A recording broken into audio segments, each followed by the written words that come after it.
कमरा नंबर 13। ये सब कुछ इस वक्त शुरू हुआ जब अली को एक पुरानी लाइब्रेरी में नौकरी मिली। ये लाइब्रेरी शहर से बाहर एक सुनसान इलाके में वाक़ थी, जिसे लोग अशा की कोठी कहते थे। कोठी 150 साल पुरानी थी और उसके बारे में कई पुरस्रार बातें मशहूर थीं, ख़ास तौर पर कमरा नंबर 13 के बारे में। अली को खबरदार किया गया था कि वो कभी भी कमरा नंबर 13 का दरवाज़ा न खोले, मगर तजस्सुस इंसान को कहाँ चीन लेने देता है। एक रात जब बारिश जोरों पर थी और लाइब्रेरी में बिजली चली गई, अली को एक अजीब सी सरगोशी सुनाई दी, मुझे आज़ाद करो। ये आवाज़ कमरा नंबर 13 से आ रही थी। अली ने टार्च उठाई और आहिस्ता आहिस्ता कमरा नंबर 13 की तरफ बढ़ा। दरवाजे पर जंग आलूद ताला लगा था, मगर हैरत अंगेज तौर पर वो खुद बखुद खुल गया, जैसे किसी ने इसे अंदर बुलाया हो। जैसे ही इसने दरवाज़ा खोला, एक ठंडी लहर उसके जिस्म में दौड़ गई। कमरे में गर्द, जाले और पुराने नवादिरात भरे पड़े थे। दीवार पर एक सिया फ्रेम में औरत की तस्वीर लगी थी, जिसकी आंखें जैसे अली की रूह में झांक रही थीं। अली पीछे हटने ही वाला था कि अचानक दरवाज़ा जोर से बंद हो गया और अली की चीखें अंधेरे में गुम हो गईं। दरवाज़ा बंद होते ही अली ने घबरा कर उसे खोलने की कोशिश की, मगर वो जैसे पत्थर का हो गया था, न हिलता था न टूटता। कमरे में अंधेरा छा चुका था और सिर्फ अली की सांसों की आवाज़ सुनाई दे रही थी। अचानक दीवार पर लगी वो औरत की तस्वीर आहिस्ता आहिस्ता हिलने लगी, जैसे वो किसी जिंदा वजूद की तरह सांस ले रही हो। अली ने चौंक कर पीछे देखा और दिल दहल गया। तस्वीर में मौजूद औरत की आंखों से खून टपक रहा था। मैंने कहा था, मुझे आज़ाद करो। एक बार फिर वही सरगोशी, इस बार अली के कान के बिल्कुल करीब। अली ने दीवार के पीछे हाथ फेरा तो वहां एक पुराना सा लाकर मिला, जिसमें एक पुरानी डायरी रखी थी। जैसे ही अली ने डायरी खोली, कमरे की हवा में तब्दीली आ गई।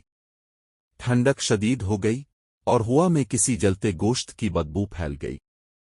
डायरी पर लिखा था, मैं ज़हरा हूं, इस कमरे में कैद हूं पिछले 99 साल से। मेरी रूह को नजात चाहिए, लेकिन जो मेरी मदद करेगा वो खुद कभी वापस न जा सकेगा। अली ने डायरी बंद करने की कोशिश की, लेकिन इसके हाथ जैसे जिम गए और कमरे के कोने से किसी के चलने की आवाज आने लगी। ठक ठक ठक। अली ने लरसते हुए टार्च की रोशनी घुमाई और एक सियासाए को देखा, जिसके चेहरे पर आंखें नहीं थीं, सिर्फ 2 जलते सुराख। साया आहिस्ता आहिस्ता अली की तरफ बढ़ रहा था। अली, तुमने दरवाज़ा खोला है, अब तुम ही कुर्बानी दोगे। साया करीब आता गया। अली की टांगें कांप रही थीं, दिल सीने में धड़कने की बजाय जैसे रुकने लगा था। उसने जल्दी से पीछे हटते हुए एक पुरानी मेज को दरमियान में किया, मगर साया मेज से गुजर गया जैसे वो धुआं हो। मैं ज़हरा नहीं, मैं इसका इंतकाम हूं। साया गूंजा और कमरे की दीवारों से अजीब सी कराहने की आवाजें आने लगीं। अली ने दीवानगी के आलम में वो डायरी उठाकर जोर से दीवार पर दे मारी। दीवार फट गई और इसमें से एक पुरानी लाश बरामद हुई, सूखी, मिट्टी में लथपथ, मगर उसके चेहरे पर वही ज़हरा वाली तस्वीर की झलक थी। ज़हरा की लाश। अब अली सब कुछ समझ चुका था। ज़हरा को उसी कमरे में जिंदा दफन किया गया था और उसकी रूह इंसाफ चाहती थी।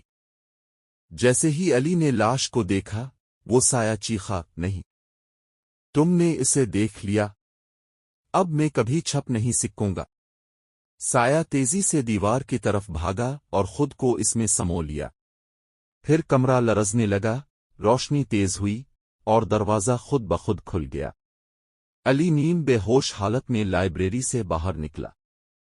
अगले दिन जब लोग लाइब्रेरी आए तो कमरा नंबर 13 दीवारों समेत गायब हो चुका था, जैसे वो कभी था ही नहीं। अली ने वो डायरी पुलिस के हवाले की, मगर वो भी चंद दिन बाद राख बन गई। अली आज भी जिंदा है, मगर कभी हंस नहीं पाया। हर रात सोते वक्त उसे वही सरगोशी सुनाई देती है, तुमने मुझे आज़ाद तो कर दिया, मगर क्या खुद Alice's आजाद face is हो? etched with fear and regret.